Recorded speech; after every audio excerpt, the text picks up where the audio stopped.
Bom dia, eu sou a Graça Cabral, uma das organizadoras do São Paulo Fashion Week e também do projeto Estufa, que a gente inaugurou. Já começamos a falar disso no ano passado, no final do ano passado, e essa é a edição que concretiza já as primeiras ações, onde a gente não acredita que tenha nada pronto, a gente está, na verdade, reunindo pessoas, ideias, exemplos de empresas e de marcas que estão fazendo, quebrando padrões e trazendo coisas novas para a gente refletir, para a gente pensar e sair da nossa zona de conforto. Por que precisa ser do jeito que é até agora?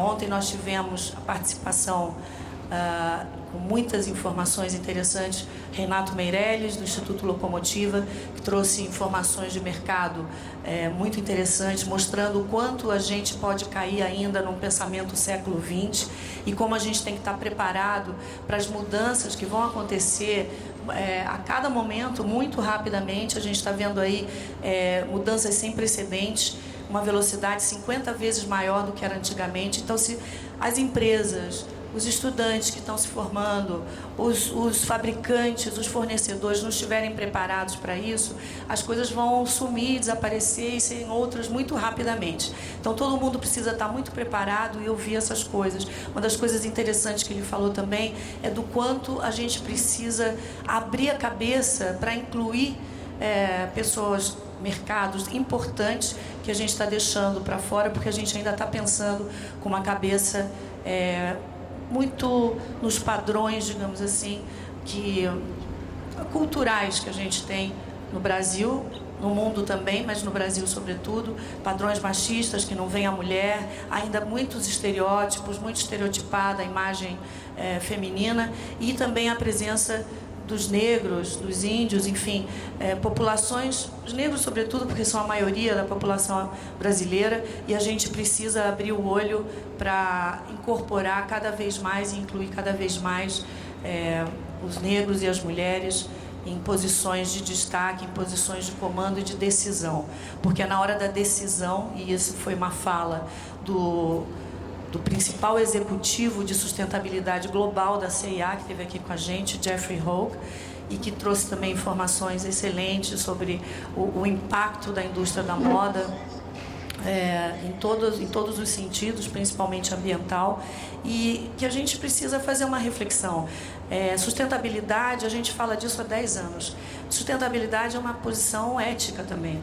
A gente faz parte de tudo isso. A gente não pode achar que a gente pode trabalhar de um jeito e os nossos impactos eles não serem levados em conta. Então, desde então, a gente falava que o indivíduo tem que tomar consciência primeiro, porque fazendo a sua parte, cada um fazendo a sua parte, a gente transforma. Agora, se a gente ficar esperando e sempre uma política, que vem alguém que multe a gente, senão a gente não consegue fazer a nossa parte, acho que isso é velho também, né? Acho que a gente pode parar e ter um pouco de consciência também e pensar se aquilo que a gente sempre fez, será que a gente deve continuar fazendo? Será que a gente não pode parar e pensar um pouco no que a gente pode transformar nas nossas vidas, no nosso entorno, nos nossos trabalhos, nas nossas empresas e fazer a diferença? O Projeto Estufa ele trabalha muito com uma ideia de pensamento exponencial. Pensamento exponencial é pensar diferente, é pensar que nada é feito sozinho, que tudo é feito junto. E a palavra colaboração e compartilhar são duas palavras, são mantras do século XXI. Não dá para sair disso. Pensem que, inclusive, é muito mais legal, muito mais divertido, muito mais rico quando a gente está junto e a gente compartilha ideias. E a partir dessas ideias, exponencial também fica o que a gente pode criar. Porque a gente não sabe tudo, mas juntos a gente pode saber muito mais. Então, o Projeto Estufa é isso, é para trazer pessoas, compartilhar visões, discutir, provocar, refletir. Não está pronto, não adianta vir aqui falar, mas vocês estão falando de um assunto que muitas vezes na passarela não está refletindo. Não, ainda não. A gente está falando há 10 anos, mas algumas coisas já estão. E a gente está vendo cada vez mais jovens estilistas, jovens empresas pequenas que estão começando já com uma outra mentalidade, já pensando num círculo mais virtual, numa economia circular, que pensa do começo ao fim. O que vai acontecer com o produto que eu criei depois que ele estiver na rua? Ele volta para onde? Onde eu vou jogar fora isso? Ele vai morrer um dia. Aonde? Então, pensar nisso, a Terra, o planeta é abundante, é incrível, é diverso, mas a gente sabe também destruir rapidamente. Então, hoje a gente vai falar muito sobre esse aspecto. O projeto Estufa, ele tem como base fundamental a sustentabilidade em todos os seus pilares, econômico, social, ambiental, cultural, mas ele é sobretudo, isso tem que já fazer parte da gente, mas ele é sobretudo para discutir novas ideias, para trazer a inquietação, para ver o que a gente pode fazer, qual é a parte que a gente pode fazer e quem está fazendo a diferença e que pode nos inspirar. Então hoje eu vou chamar aqui a Camila Yan, que é editora do site FFW, e que vai coordenar essa mesa super importante que vai falar sobre novos materiais e novas formas também de processos que a gente pode incluir no nosso radar na hora de montar as nossas empresas. Obrigada, bom dia, boa palestra. Bom dia.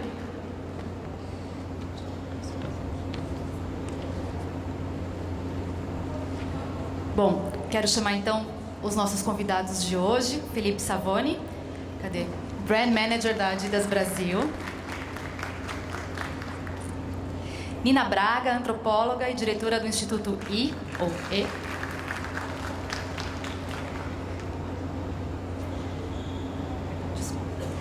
A Glicínia, designer, especialista em seda e também dona do blog Pitaco Sustentável.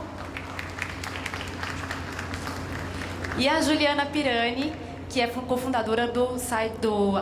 Como é que eu falo isso? Um business, um startup, isso. E Beach Fashion.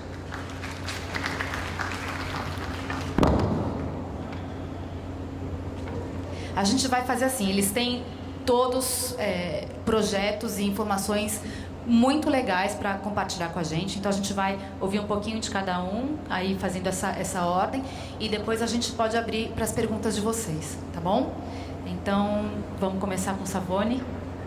Bom dia, pessoal. Bom, acho que o que a gente começou a falar aqui na abertura tem muito a ver com o que eu vou apresentar para vocês hoje, um pouquinho de uma história super legal que a Adidas está envolvida, mas mais do que isso não está restrito a essa história, mas muito de como uma marca consegue enxergar o mercado e consegue atuar no mercado de forma consistente e muito ligado aos seus valores, muito ligado às suas origens, né? É corriqueiro, a gente falou assim sobre colaboração primeiro. É muito comum, principalmente no meio da moda, virem falar com a gente, falar, nossa, a Adidas fez uma colaboração com uma outra marca, com um estilista, mas colaboração está muito além dessa ideia, está muito ligado ao conceito de estar aberto para ouvir, trocar com diferentes parceiros e a partir disso propor alguma coisa nova para o mundo. Não necessariamente é criar uma coleção, não necessariamente é criar um produto, mas é reinventar todo o nosso modelo de trabalho, todos os nossos processos e ter algo novo, né? E a colaboração está completamente ligada à inovação também. E inovação, pela base do conceito, é continuar empurrando as barreiras, continuar empurrando o mundo para que a gente faça, de fato, algo novo. E o que eu tenho para contar um pouquinho para vocês é uma experiência de algo extremamente novo, tanto que boa parte do que a gente tem feito nesse sentido são protótipos que já começam a ganhar vida para o mercado. Então a gente já tem algumas coisas traduzidas em produto e que já estão disponíveis no mercado, de forma que mostra que conceito e ideia pode ser sim tangibilizado, pode virar alguma coisa real e mudar a forma que a gente trabalha, mudar o mercado. Então, a primeira coisa a dizer é que, obviamente, sustentabilidade e todos os conceitos relacionados a isso tendem a ser base, pilar, fundamento das grandes empresas, né? Todo mundo tem esse discurso.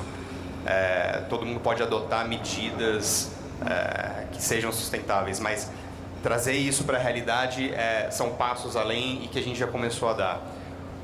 Talvez assim, o passo mais importante que a Adidas tem hoje nesse sentido começou em 2013, que foi o ano em que foi fundada a Parley, que é uma empresa, um grupo de ex-designers que começaram a enxergar o mundo de uma forma diferente e tentaram começar a botar em prática novos modelos de criação e trabalho para mudar o mercado. A Adidas foi uma das founding partners dessa história, então a Adidas tem um nível de colaboração com a Parley muito elevado.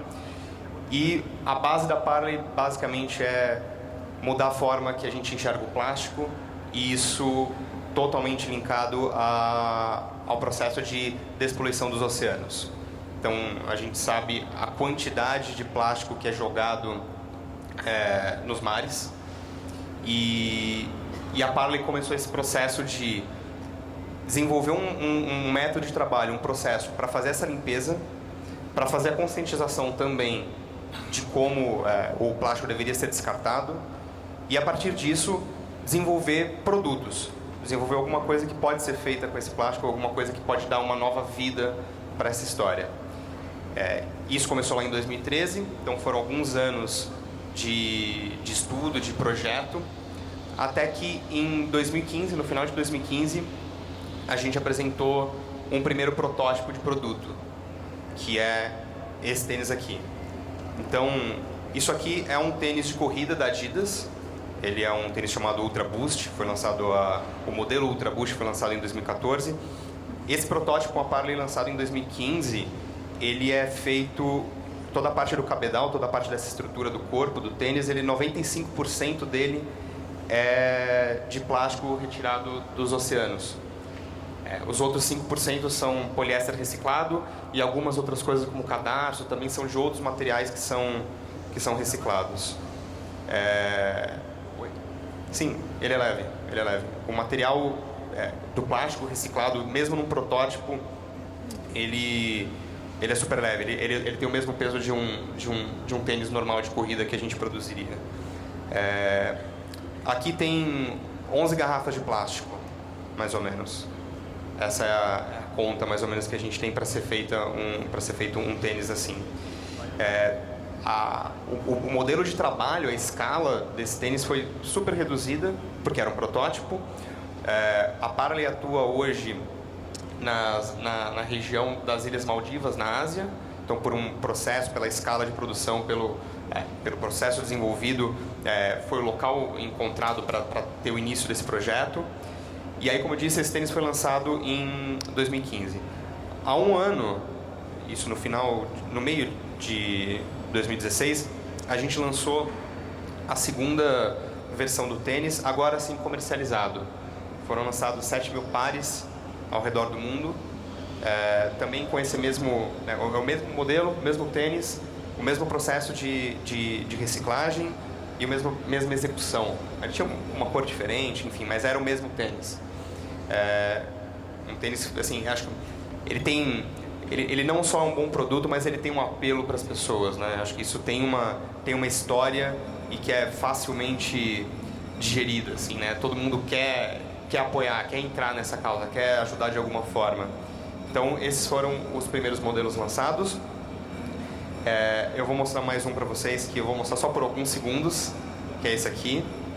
Eu já escondi. A gente está anunciando esse tênis hoje, mundialmente. Também é um tênis de corrida, é um Ultra Boost feminino, em parceria com a Stella McCartney. Então, é uma coleção que a gente lança em maio aqui no Brasil. Esse tênis vai estar disponível no Brasil também. E é o mesmo raciocínio. São 95% da estrutura do tênis feita de material reciclado, tirado dos oceanos. Garrafas plásticas que estão jogadas no mar. Começa a ganhar escala. Acho que esse é o ponto. Então, a gente partiu de um protótipo há 2 anos para um tênis em 7.000 pares no ano passado. E o objetivo da Adidas no mundo esse ano é ter 1 milhão de pares de tênis lançados em parceria com a Parley. Então, 1 milhão de pares de tênis lançados e criados com produtos que foram retirados do mar, com garrafas plásticas retiradas do mar. Isso é uma mudança de processo, isso é uma mudança de mentalidade dentro da empresa.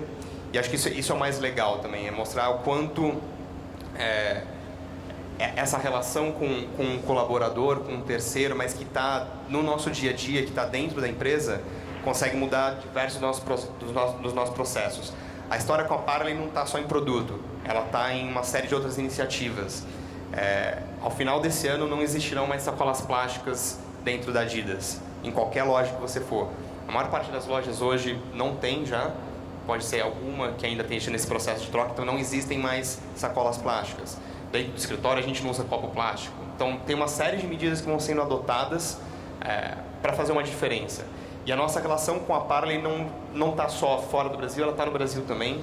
Aqui a gente tem 3 grandes pilares de atuação. O primeiro é comunicação e educação. Então, é um pouco do que a gente está fazendo aqui, de passar essa ideia para frente, conseguir infectar positivamente mais pessoas. O segundo projeto, a segunda frente, é o desenvolvimento de tecnologias, continuar estudando isso e colocar em prática em produto. E o terceiro são ações práticas, ações que de fato a gente faça no mundo.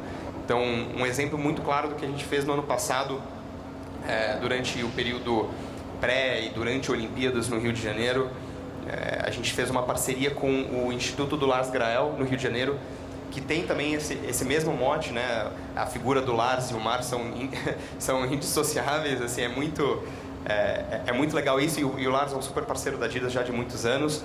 A gente desenvolveu um projeto, junto com a Parley também, a gente desenvolveu um truck que rodou durante 2 meses no Rio de Janeiro, diversas escolas pela cidade, ensinando a molecada sobre, conscientizando em relação ao descarte correto do plástico, a importância da gente se preocupar com o futuro dos oceanos. E então foi uma dessas frentes, né? Uma forma da gente executar isso. Junto a gente fez diversos eventos de limpeza de praia, de limpeza de mar. Então assim, a gente coloca em prática isso para tangibilizar essa história e de alguma forma depois a gente vir poder dividir isso com mais gente. Então a gente está falando aqui de materialização de produto e não está só restrito a tênis também. Vou mostrar um outro exemplo para vocês, por favor, Camila. Isso é uma camiseta de futebol, foi lançada no ano passado. A gente lançou a do Bayern de Munique e do Real Madrid. Eles jogaram com essa camiseta. É uma camiseta 100% feita com plástico reciclado também, tirado dos oceanos. A gente estava até discutindo aqui o quão mais pode ser reciclado, né? Então, a tinta utilizada ela é base de água, então ela é menos agressiva ao meio ambiente. Então tem uma série de iniciativas, de aplicações que são feitas no produto para a gente chegar num resultado que seja o mais sustentável possível dentro do que a gente tem hoje. A gente também lançou agora uma coleção de roupas de natação, então maiôs, sungas, também reciclados. E isso é uma ponta da cadeia, né? Mais uma coisa que a gente estava discutindo aqui antes, é legal que a gente, de novo, colaborar, a gente vai trocando ideia e às vezes eu paro e penso que a gente faz um projeto que também tem talvez pessoas que não conheçam. Então, a gente estava questionando assim, o que você faz depois com uma camiseta que você usou e você não quer mais? Você pode doar, você pode dar um segundo uso para ela, mas você pode ter um produto que está avariado, você pode ter um tênis que furou, um tênis que está rasgado. E você tem um processo hoje dentro da Adidas, você vai até qualquer loja da Adidas e você consegue deixar um produto, e não precisa ser da Adidas, pode ser qualquer produto esportivo que você tem, uma camiseta, um tênis, uma calça, um shorts, e você ganha um desconto para comprar um novo produto, e a gente cuida da logística reversa dessa história. Então a gente cuida do descarte correto desse produto. Então, seja obrigado. Seja desmanchar o produto para fazer um outro produto, né? Assim, é engraçado, às vezes a gente tem camisetas que podem virar retalhos que servem de estofado para alguma coisa. Você está dando uma nova vida para o produto. E então é um projeto novo, relativamente novo, tem 2 anos dentro da Adidas e que cada vez mais a gente vai expandir, mas já está em todas as lojas da Adidas. Um projeto brasileiro que está indo para o mundo. Então é um case de sucesso dentro da Adidas. É um projeto brasileiro, chama Pegada Sustentável, presente em todas as lojas da Adidas. Então, mostra que a gente não precisa depender também só dos outros, né? A gente pode começar histórias locais também, a gente não precisa esperar vir alguma coisa de fora. A gente pode pensar dentro da nossa realidade o que é possível fazer. E isso é uma ponta da tecnologia, tá? Tem muito mais coisa para ser desenvolvida. A gente está com um protótipo de um tênis feito com uma fibra, a gente está chamando de uma teia de aranha de laboratório, é uma seda de laboratório, e que ele é biodegradável. Então, é um tênis que você, depois de tanto tempo de uso, você consegue colocar ele na água com mais um produto que tem um reagente e ele se dissolve e você deixa de ter um produto físico na mão. E ele é biodegradável, enfim, ele não agride o ambiente, você tem um descarte dele da melhor forma possível. Então são tecnologias que estão sendo desenvolvidas, são projetos, são protótipos, mas que estão sendo colocados no mercado em pouco tempo. Como eu falei, a gente partiu de um protótipo para 2 anos ter 1 milhão de pares de tênis reciclados. Então fica a mensagem de que a gente tem sim que mudar o nosso modelo de trabalho. A gente pode começar pequeno, a gente pode começar em pequenas iniciativas, mas a gente consegue ganhar escala global em algum momento. E é isso que a gente está buscando. Gente, que maravilhoso, né? Eu não sabia de todas esses projetos da Adidas. É super legal, exato. E aí vem esse momento da gente conseguir levar essa mensagem para frente. Então a gente vai, anuncia um protótipo, mas em pouco tempo a gente consegue materializar isso em termos de produto. E aí isso ganha mais corpo, isso ganha mais escala, isso ganha as ruas. Eu e a Juliana, a gente estava conversando na dificuldade que grandes empresas têm para mudar esses processos internos, assim, né? Mas aqui a gente tem um exemplo maravilhoso de como tantas coisas podem ser feitas, né? Exato. A gente não muda de um dia para o outro, mas a gente tem que começar com alguma coisa. Isso é importante. Então é um processo que pode durar meses, anos, mas ele se iniciou, ele vai decorrer e vai chegar num resultado. Isso é o mais importante. Obrigada, Savone. Obrigado, Camila. Valeu. Nina. A Nina vai mostrar uma apresentação, né? Pode pôr o de Fabrics. Bom dia. Em primeiro lugar, queria agradecer o convite, a Graça e a Camila por estar aqui. Prazer compartilhar com vocês, compartilhar, né, essas informações. O trabalho que a gente vem fazendo há algum tempo.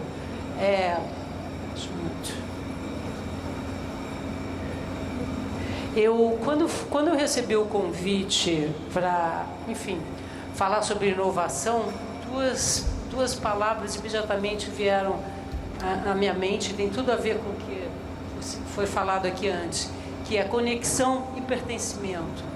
Por quê? À medida que a gente sente que nós estamos todos conectados, pertencemos ao mesmo planeta, a gente começa a pensar muito mais nas consequências de tudo que a gente faz, né? No descarte, né? Que a gente está só num só do planeta, que tem uma finitude sim dos recursos naturais. Não sei se vocês sabem, a cada ano a gente está entrando, o planeta está entrando no cheque especial mais cedo. O que quer dizer isso? Existe uma conta, um cálculo que faz assim, a partir de que momento aqueles recursos disponíveis para aquele ano, para a população, o tamanho da população, ele se esgota. Antigamente, essa conta vencia e você entrava no cheque especial em mais ou menos final de novembro, isso final dos anos 80. Em 2014, a conta já venceu no final de agosto. Em 2016, já avançou para primeiros dias de agosto, está cada vez mais curto, os recursos naturais estão se esgotando mais cedo e a gente está entrando no cheque especial. Então, se a gente pensa nas gerações futuras, né, e a sustentabilidade é isso, a gente pensar, né, agora, nas consequências de tudo que fazemos, elas tendem as gerações futuras a ter um futuro bastante complicado se a gente não agir agora. Então, o Instituto, inclusive, ele foi criado a partir do movimento e-Brigade, que é Act Now, né? Que no virada do século a gente já estava com isso em mente. E quando foi em 2007, a gente estava recordando agora, né? Aqui na São Paulo Fashion Week, nós lançamos o projeto que chama-se eFabrics, justamente apostando que a moda, enfim, isso aqui é uma apresentação do Instituto, vou correr por causa do tempo, né? O Instituto, para quem não sabe, é uma entidade sem fins lucrativos, é uma OCIP, né? Organização da Sociedade Civil para Interesse Público. O nosso presidente é o Oscar Metsavar, que vem a ser o diretor de criação da Osklen. Então, com isso, a gente sempre teve a Osklen como uma parceira muito forte e serviu sempre de vitrine para o nosso trabalho. E o projeto, vamos dizer, nosso mãe, foi o eFabrics, que era justamente mostrar para a cadeia têxtil, para a moda em geral, de que era possível sim se criar moda, que o Brasil tem um potencial enorme, dado a nossa biodiversidade, dado o nosso patrimônio cultural, o leque enorme de artesãos que nós temos, só que não é devidamente valorizado. Nós tínhamos condições sim de criar um diferencial na moda brasileira, que era o de uma moda sustentável, uma moda feita com ética, com estética, né? e se valendo de materiais sustentáveis, mostrando para o mundo, sim, que tem muito mais. O Brasil seria capaz de, vamos dizer, aproveitar os materiais da floresta para criar uma moda diferenciada, né? E, inclusive, quando a gente lançou essa coleção aqui enfim, posso dizer se é coleção, mas lançamos os WeFabrics aqui na São Paulo Fashion Week, a ideia era de que qualquer marca de moda teria acesso aos mesmos materiais. E essa proposta continua. Então, nós fizemos um levantamento pelo Brasil inteiro, couro de peixe, seda, né? A seda orgânica do Casulo Feliz, lã orgânica, látex da Amazônia, enfim, isso, e usando alguns critérios. A origem da matéria-prima, né? Se há um respeito aos saberes tradicionais, que nós nunca tivemos a pretensão de chegar numa comunidade e dizer o que vocês estão fazendo não tem nada a ver, em vez de você usar o tear manual, use o tear industrial para você produzir mais e dar conta dos prazos de entrega. Não, isso para nós não é sustentável, é um desrespeito, né? Então isso a gente levou muito em consideração. E também uma coisa que a gente sempre, como a gente olhava o mercado, que o nosso propósito era: vamos criar produtos desejáveis no bom sentido, esteticamente, eticamente completos, que façam com que as pessoas queiram, por exemplo, esse objeto, em vez de você somar essa peça, né? Em vez de você ter 400 peças de roupa, que você tenha 10, 15 que seja, mas que você saiba que elas têm um conteúdo socioambiental, que elas são belas. Então, a questão do design sempre foi um parâmetro do qual a gente não abriu mão, tá? Então, como eu estava falando, a gente percorreu o Brasil inteiro, continuamos esse levantamento. Foi o inicial, você tem, enfim, saberes e materiais, comunidades aptas a compartilharem o que fazem em todo o Brasil. Isso foi o mapa inicial e toda hora a gente está crescendo, né? Só que não cresce numa escala muito grande, né? Porque, enfim, a gente não tem uma tradição em nosso país de investir em P&D, né? Infelizmente, né?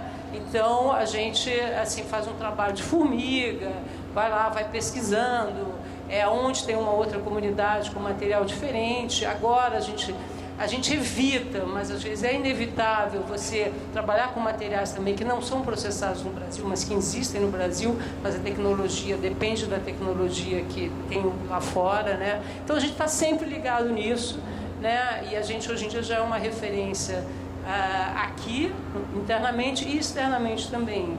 A gente é convidado para participar de vários fóruns internacionais e com isso a gente toma conhecimento também de outros materiais. E uma coisa muito interessante, eu acho que é um marco, acho que o Felipe falou muito bem, quer dizer, que bom que você tem grandes marcas aderindo. Quando a gente começou o WeFabrics, era restrito, era um nicho alternativo, né? Vamos dizer, pequenos grupos, né? Pioneiros, quase brancaleônios, né? Como o Casulo Feliz, que produziam esses materiais diferentes. E aos poucos a gente viu que indústrias de porte começaram a nos procurar atrás desses materiais. Isso é incrível, né? Claro que não está no patamar, na escala que queremos, mas acho que isso é um passo importantíssimo, porque a partir do momento que você tem grandes marcas envolvidas, você quebra o círculo vicioso, que é caro, porque é produzido em pequena escala, é uma coisa muito artesanal, não sei o quê, e aí não é acessível ao grande público. A partir do momento que você tem grandes marcas engajadas, você consegue, enfim, reduzir esses custos. Né? E vale dizer, só um parênteses, esses custos, eles ainda são muito elevados também, porque as consequências não estão em pauta, ou seja, as externalidades, né, elas não são calculadas aqui no Brasil. Em outros países, na Inglaterra, onde isso está avançando muito, a moda sustentável, você tem um cálculo, sim, de quanta água o consumidor ele tem acesso, quanta água aquele produto necessitou para ser feito, não sei o que, essas informações. Isso deveria estar no preço final, isso deveria ser calculado, mas quem sabe a gente chega lá também, né? Inclusive, nós tivemos um projeto com o Ministério do Meio Ambiente da Itália, no qual nós nós analisamos 16 produtos que estavam nas lojas Oscars, alguns WeFabrics, outros não WeFabrics, propositadamente para ter comparação, e nos tags, nas etiquetas, nós punhamos a pegada de carbono, a pegada social e a pegada hídrica, tá? Então era muito interessante para o consumidor. Ele sabia exatamente o que estava diante, o que ele tinha diante dele. E essa questão da conexão, quer dizer, conexão geralmente a gente liga a conectividade, a coisas tecnológicas, e nós a usamos para o bem. Nesses tags também você tinha QR codes, né, no qual o consumidor ele via aonde estava sendo produzido, de onde vinha, toda a cadeia produtiva. Nós lançamos livros e tudo a respeito. Isso aqui é só alguns dos parceiros, o Casulo Feliz tem um lugar nobre, né, que apostou na gente desde o começo.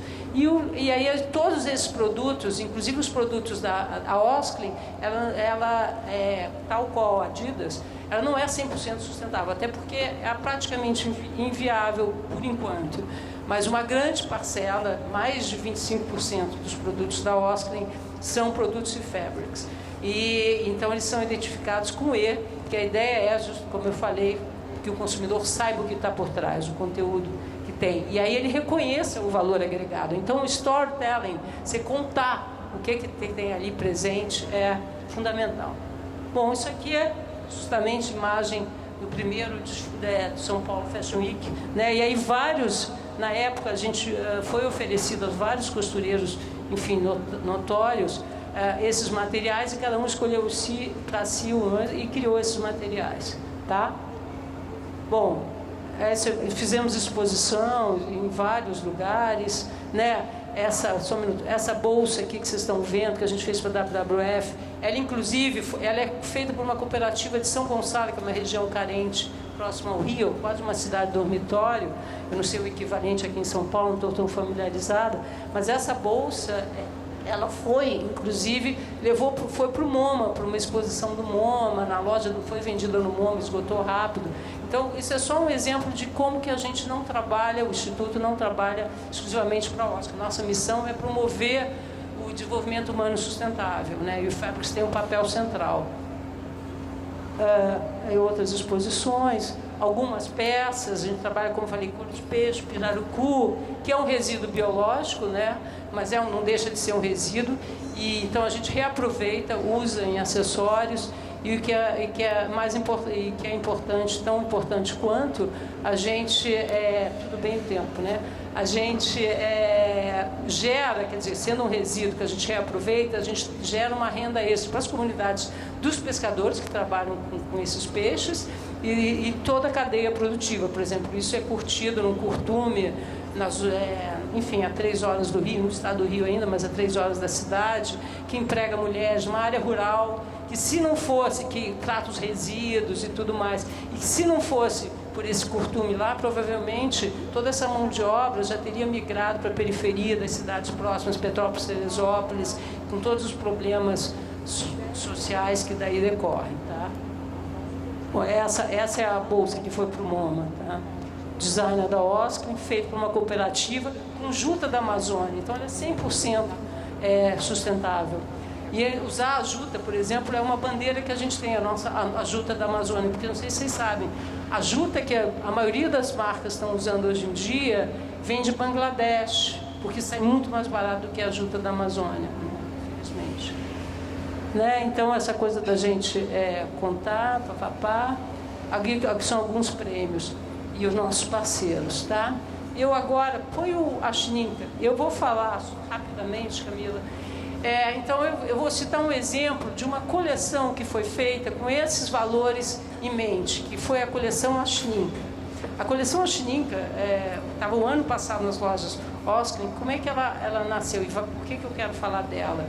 Ela é considerada hoje em dia uma roadmap, né? Aqui no Brasil ela não é tão reconhecida, mas eu já tive Chelsea Arts, também na FIT, falando sobre essa coleção. Por quê? A gente usou essa questão da conexão, do pertencimento, teve muito presente na criação dessa coleção. Eu fui procurada pelo pessoal, a gente presta serviços para a Osklen, como presta serviços para outras marcas interessadas. Eu fui procurada pela estilista principal da Osklen, porque ela queria fazer uma coleção sobre cozinhos com temática indígena. Né, nós tínhamos parceria com a Schninker há muitos anos. Os Ashninkas são uma tribo que está na divisa do Peru com o Brasil. Inclusive, eles vão estar na próxima divisa, né? E a gente levou muito em consideração essa questão. É um exemplo do quando você une a estética com a ética, né? Na criação e desenvolvimento de uma coleção. Nina, quer falar aqui para o pessoal conseguir ver bom, que eu acho melhor. Obrigada. Daqui a pouco eu estou escola. Vamos lá. Bom, a gente escolheu os axinicas por conta desse longo relacionamento que nós temos com eles e porque eles são uma tribo que consegue muito bem transitar entre o mundo externo e manter seus valores. Eles vão estar na próxima novela Flor Nascente, agora que vai estrear em abril, da Globo, e vocês vão perceber que eles não são afetados, apesar de serem muito requisitados, eles conseguem exatamente, eles sabem exatamente o que querem de nós, eu estou falando do mundo exterior, e manter seus valores, né? O Benck é uma liderança reconhecida internacionalmente, enfim. Então era muito interessante. Só para situar, nós trabalhamos com a aldeia Piúcha, que é bem na fronteira. Os axinicas, eles vêm do Peru, 30% só que estão no Brasil, 70% no Peru. Só que esse lado brasileiro é o mais articulado. Eles conseguiram a demarcação das terras em 92, eles promovem encontros com os peruanos para que eles também tenham as mesmas conquistas do ponto de vista peruano, né? Enfim, eles, na verdade, quando eles se fixaram aqui, aquela parte ainda era não era do Brasil, né? Enfim, depois é que se tornou brasileira a partir de acordos, né? E quando você tem a terra demarcada, muda tudo. Bom, enfim, eles precisavam de um local porque eles começaram a ser invadidos pelos madeireiros, né? Tinha trabalho escravo, né? Então eles foram lutando por essa terra. E aí, vou só falar da coleção propriamente dita. Como é que a gente fez essa coleção? Primeira coisa, vamos fazer com os axinicos, conhecemos os axinicos. A primeira coisa que a gente fez foi sentar com eles. Foi assim, o que vocês querem, onde a gente pode chegar? Então, fizemos contratos, cessão de royalties, né? Acordos, né? Tudo bem, é o dinheiro, como é que o dinheiro vai ser empregado, mas eles tinham total liberdade, mas claro que a gente tinha alguma inferência, né? E aí eu estou falando nós, Instituto com Osklin, né? Então a gente fez toda, assim, tecemos esse acordo, fizemos uma pesquisa sobre a mitologia deles, que, como eu falei, da mesma maneira que a gente chega em comunidades sem querer ter receita de bolo e fazer uma violência cultural, né, a gente também teve o mesmo cuidado com os axinicas. Então, a coleção foi desenvolvida a partir de uma pesquisa sobre a mitologia, né, eles veem o mundo em diversas camadas, o modo de vida, né, deles, e o que significava vestimentas, por exemplo. Cada estampa dessa, cada traçado tem um significado. É a cobra com que eles têm uma relação toda especial, esse cocar, que não é bem cocar, cocar aberto, só tem uma antena, duas, ou no máximo duas penas, para você ficar em sintonia. Por que é aberto? Porque é você ficar em sintonia com o cosmo, com Pacha, que é o Deus supremo deles, né? Então nós fizemos também pesquisas bibliográficas, visitamos a aldeia mais de uma ocasião, os líderes dele, de primeira, antes da coleção começar a ser desenhada, nós os convidamos, eles foram para o Rio de Janeiro, deram uma palestra para a equipe de criação da Osklin, né? Respeitamos essa conexão com eles, essa conexão deles, que era o significado de cada, como eu falei, de cada estampa, né? Os acessórios também foram criados, não foi uma cópia, tá, gente? Em momento nenhum. A inspiração a coleção foi inspirada nos axinicas, né? Enfim, então fomos por aí, tudo para a criação, né? O modo de vida deles, que é o ethos, né? Isso para nós é muito importante, né? Enfim, e aí alguns depoimentos dele, porque nós fomos lá, e fazia parte do acordo. Eu vou para a parte daqui, pular o tempo, o que consistiu essa parceria? Além do repasse dos royalties, né? Foi um contrato supervisionado pela FUNAI, todo esse cuidado, gente. Por que eu estou citando isso? Porque a gente tem que ter muito cuidado quando a gente está lidando com uma outra etnia, né? E etnia pode ser um povo indígena, quando a gente está lidando com outras comunidades, todo esse tipo de respeito a gente tem que ter em consideração quando a gente está lidando com um grupo que não é idêntico, não é o nosso, né? Então, nós, assim, os royalties, né? Eles fizeram uma escola com esses royalties na aldeia, compraram um terreno para colocar a loja de artesanato deles em Cruzeiro do Sul, que para eles antes pagavam aluguel, e a artesanato é uma fonte de renda, a loja de artesanato, e fizeram também, eles têm uma escola em Marechal Tamatu, onde agora o prefeito é um Achininca, e agora na última eleição ele foi eleito, que chama-se Iorencatame, que em Achininca quer dizer Centro de Saberes da Floresta. E eles ampliaram essa escola também com essa verba recebida, criaram uma casa de hospedagem, porque essa Iorencatame, quer dizer Saberes da Floresta, eles abrigam indígenas e não indígenas, porque eles ensinam técnicas agroflorestais para manter a floresta em pé. Bom, é isso que eu já falei. Uma parte do acordo era levá-los para a COPs, né? COPs, que é a Conferência da ONU sobre Mudanças Climáticas. A COP20 em Lima, em 2015, foi centrada na questão indígena. Então, nós levamos os líderes deles. O Isaac, que é esse aqui, com essa vestimenta mais escura, ele era o professor da aldeia. Hoje em dia, ele é o prefeito de Marechal Tamaturgo, foi o primeiro prefeito indígena eleito no Acre, né? A gente ajudou na campanha também. Estava previsto também que eles iriam para a COP21 em Paris, quando estava tudo certo, 6 passagens compradas, hospedagem garantida, uma agenda que eu brincava, que só o Obama devia ter uma agenda mais ocupada do que o Benck e o Francisco, sério, tinha encontro com todo mundo que vocês podem imaginar, palestra na Unesco, teve um atentado em Paris, uma semana antes da COP21, e eles iam muito pela ayahuasca, sabe? O ayahuasca para eles é uma bebida sagrada que os conecta com Deus, com o Paua, né? Com o Deus Supremo deles. Eles tomaram ayahuasca e aí nas mirações saiu que não seria indicado ir para Paris.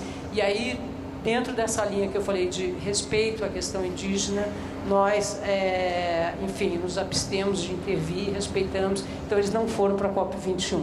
Mas foi interessante que, egresso da COP20, nós criamos um manifesto a 6 mãos, era Francisco, o Isaac Bianco e eu. A gente fez esse manifesto a gente criou um artbook, né, sobre a coleção. Esse manifesto foi totalmente apropriado por eles. Eles hoje em dia, a gente estava em camisetas, eles passaram aí todos os encontros em Brasília para reivindicar seus direitos com essas camisetas, colocaram na literatura que eles fazem, também nas oficinas, fizemos filme, Festival do Rio, enfim.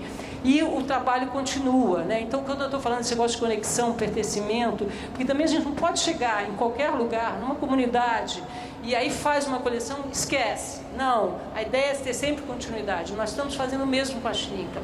A partir de uma demanda deles, eles foram a primeira tribo indígena que assinou um convênio com o BNDES para desenvolver esses produtos agroflorestais, né? Então, eles nos pediram, eles receberam equipamento de fotografia, né? E não sabiam manejar. Então, pediram aos designers da Oscar, no caso, para ensiná-los. Então, nós criamos uma oficina de fotografia, os resultados foram inacreditáveis, ensinamos eles a fazerem câmera escura com caixa de papelão, pinhole, né? E esse projeto, tá vendo? Saiu coisa que eles customizavam com a mitologia, com a cosmologia deles, eles customizavam as câmeras, né? E esse projeto está tendo continuidade, a gente agora está à busca, esperamos ter continuidade, estamos à busca de ter uma outra oficina no segundo semestre, porque eles gostaram tanto que querem ter outra vez e querem ter mais gente participando.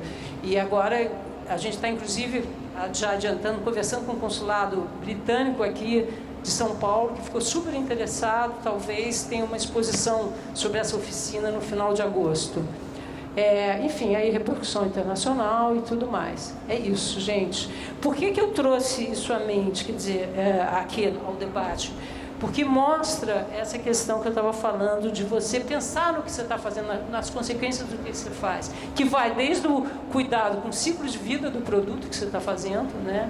Então, você reaproveitar resíduos, como ele falou muito bem, e também pensar no teu relacionamento com quem você está trabalhando. Ela tem que ter continuidade. E essa continuidade passa pelo envolvimento de grandes marcas. É louvável essa questão da Adidas. A própria CIA também está enveredando por aí, como também marcas menores. Então, o Instituto ele tem uma relação de comunidades, né, com que, então, por exemplo, marcas de menor escala, não expressão, porque elas são bem expressivas, mas enfim, elas nos procuram e nós disponibilizamos. Como eu falei, a ideia é gerar renda para essas comunidades, que cada vez mais a nossa moda inove nesse sentido de sustentabilidade, tá bom? Obrigada. Muito bom.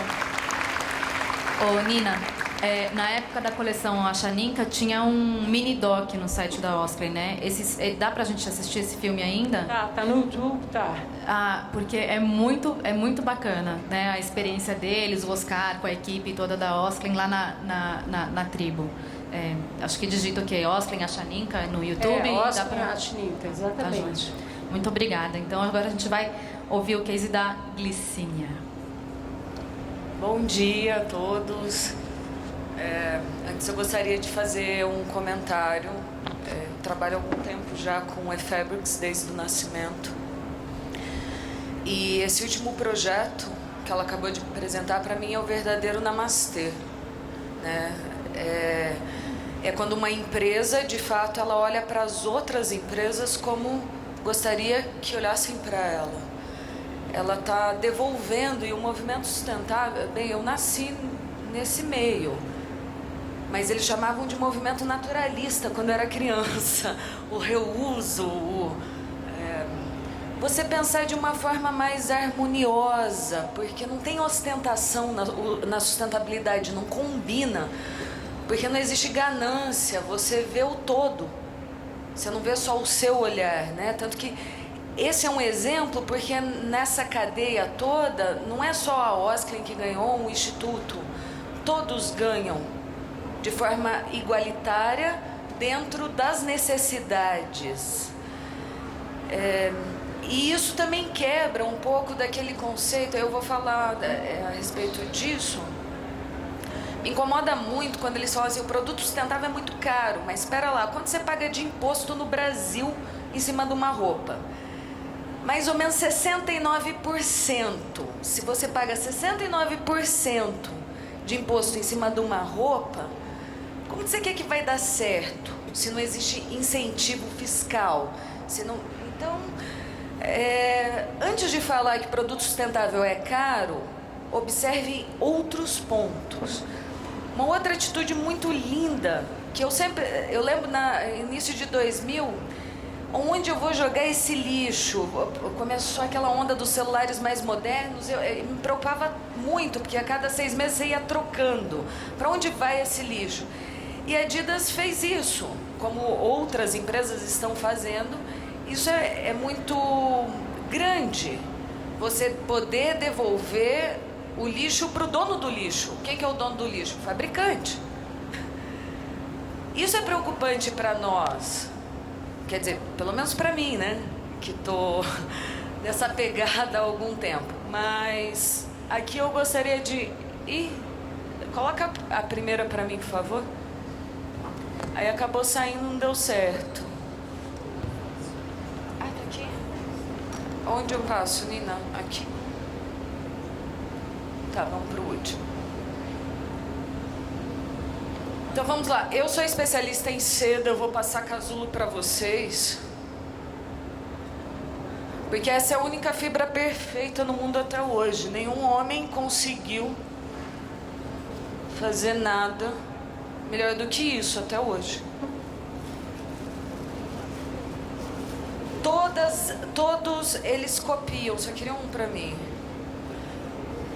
Há 5.000 anos, todo mundo se inspira nisso.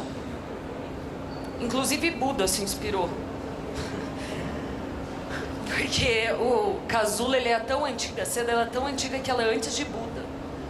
Todos os grandes nomes históricos tá em torno disso, que tem 2 quilômetros e que, indiferente de onde ele vem no mundo, ele é sustentável porque não pode ter veneno, porque é um bicho, é uma lagarta. O que ele tem de diferente? No momento foi comprovado que um casulo, que a seda, ela hidrata a sua pele na utilização constante ela traz saúde ao corpo, porque ela tem 19 aminoácidos, ela cura feridas, ela tem respirabilidade e a seda tem respirabilidade, é térmica, é maleável, são os aminoácidos, tem um brilho natural, quase não precisa de tantos tratamentos, beneficiamentos que gasta muita água. No Brasil foi chego a um cálculo que você gasta em média de 60 litros d'água para 1 quilo de fio, que é nada, né? Que é um nada. São 7 mil, que é um nada. E assim, por que o remanejo... daí o João Berdu, que desfilou ontem no Vale da Seda, um grande gênio vivo aqui entre nós, chegou a um cálculo que cada barracão de seda... Então, a cada 2 barracões, você tem 2 campos de futebol de plantação de amoreira. Equivale a 81 toneladas de carbono livre, que um pé de amoreira tem 45% de carbono livre nele. Então, a seda, naturalmente, ela é sustentável. Ela ensina o que é sustentabilidade, porque o solo é rico em nutrientes, ela deixa o ar puro. É um bichinho que o homem serve ele, ao contrário, por exemplo, as minhocas, elas geram nutrientes na terra, não geram?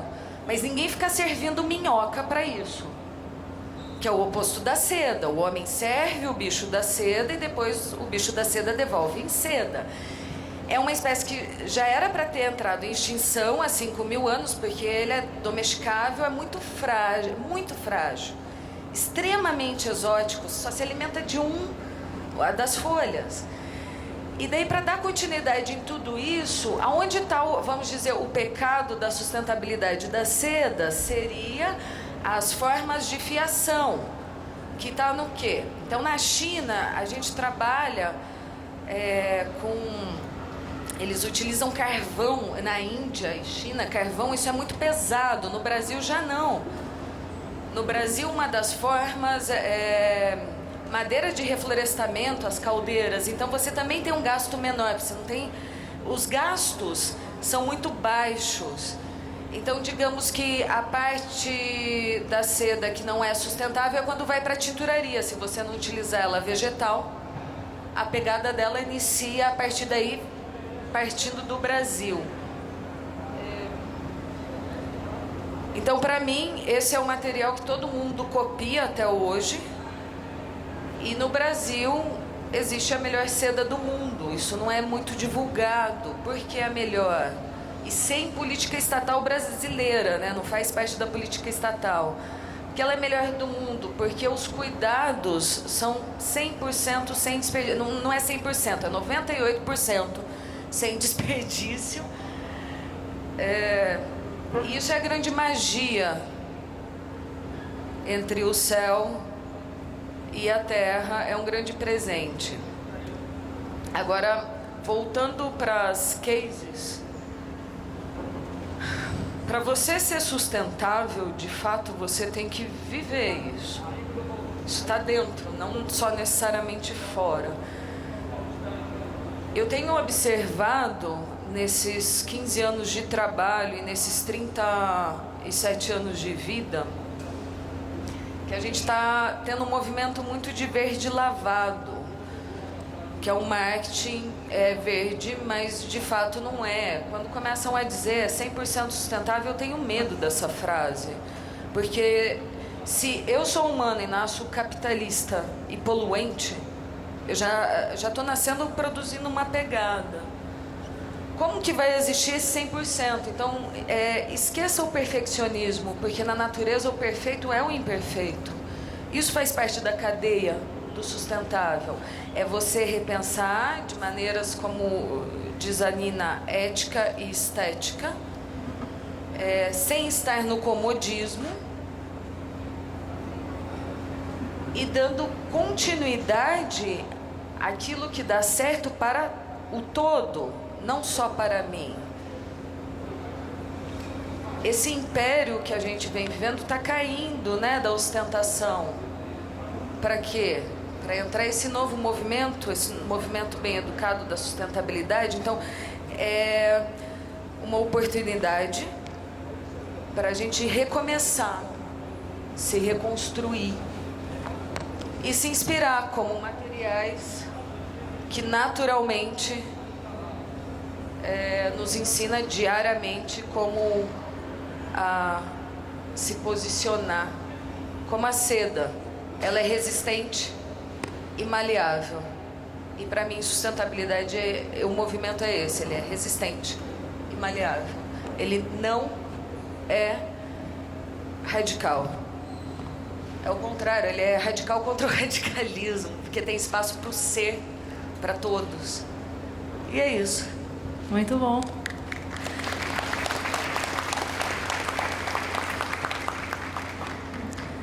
Agora a Juliana Pirani. Bom dia, gente, tudo bom? Eu sou cofundadora da eFit Fashion. A eFit Fashion é uma startup de moda e tecnologia e a nossa missão é criar soluções sociais e tecnológicas voltadas para o mundo da moda, principalmente para o mercado de roupa sob medida. E por que sob medida?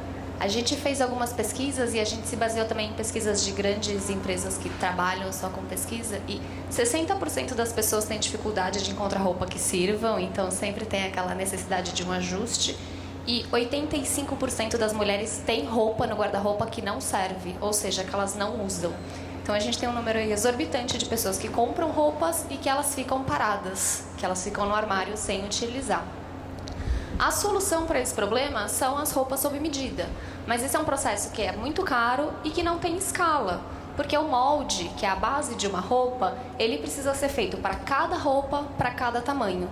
Então no mercado de tamanhos padrões, molde para cortar dezenas de milhares de peças nos tamanhos PMG, 36, 38, 40, 42 e por aí vai. E no de sob medida a gente precisa de um molde para cada pessoa, para cada peça de roupa. Pensando nesse problema, a gente desenvolveu um software que gera automaticamente um molde de roupa sob medida. Então, a partir do trabalho de uma modelista, o nosso software redesenha, ele desenha um molde novo seguindo as medidas de cada cliente e isso acontece em segundos. Então, o cliente entra, coloca as medidas, o software faz o redesenho e o molde está pronto, então, para a gente conseguir começar a criar escala nesse mercado. A gente vem fazendo essas pesquisas com esse software já faz mais de 4 anos, então a gente partiu de um software que era de saia reta para saia godê e a gente foi evoluindo, fomos fazendo diversos testes. Um dos testes mais interessantes que a gente promoveu um concurso para fazer um vestido da Princesa Isabel do século XIX. Então a gente falou, roupa do dia a dia a gente já fez, camisa a gente já fez, calça a gente já fez, e aí? Qual que é o próximo desafio?